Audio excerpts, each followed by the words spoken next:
मध्ये कैद्यांना पुरवण्यात येत असलेल्या आहाराच्या संदर्भामध्ये आहार खरेदीमध्ये 500 कोटी रुपयाच्या आसपास घोटाळा झाल्याची एक वृत्तपत्रात बातमी वाचण्यात आली आणि या बातमीचा पाठपुरावा करत असताना माझ्या असं लक्षात आलं, त्या बातमीमध्ये हेही म्हटलेलं आहे की यामध्ये जळगावचे ठेकेदार आहेत काही, आणि त्या ठेकेदारांना एका जळगावच्या मंत्र्याचा आशीर्वाद आहे, मंत्र्याच्या सहकार्याने सगळा घोटाळा झाला असं त्या बातमीमध्ये म्हटलेलं आहे. आणि त्यामुळे मी स्वाभाविकपणे पाठपुरावा केला.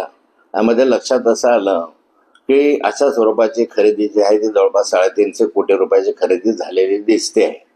आणि या 350 कोटी रुपयाच्या खरेदीमध्ये अनेक ठेकेदारांनी भाग घेतला, पण त्या ठेकेदारांनी या ठिकाणी जे ठेकेदार आहेत जळगाव सहित या ठेकेदारांनी एकत्रित काय म्हणतात त्याला 5-6 लोकांनी एकत्रित अशा स्वरूपाचं एक हे केलं, सर्कल तयार केलं आणि त्यांनी ते खरेदी केले.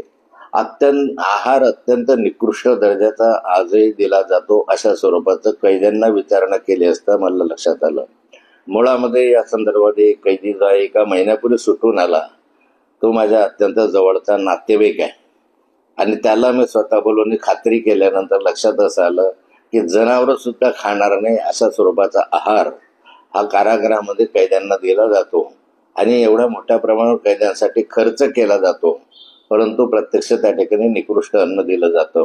या संपूर्ण घटनेच्या संदर्भामध्ये अधिक माहिती मी घेतोय आणि सारं प्रकरण जे आहे ते विधानसभेमध्ये मी अग्रक्रमाने मांडण्याचा प्रयत्न करणार आहे.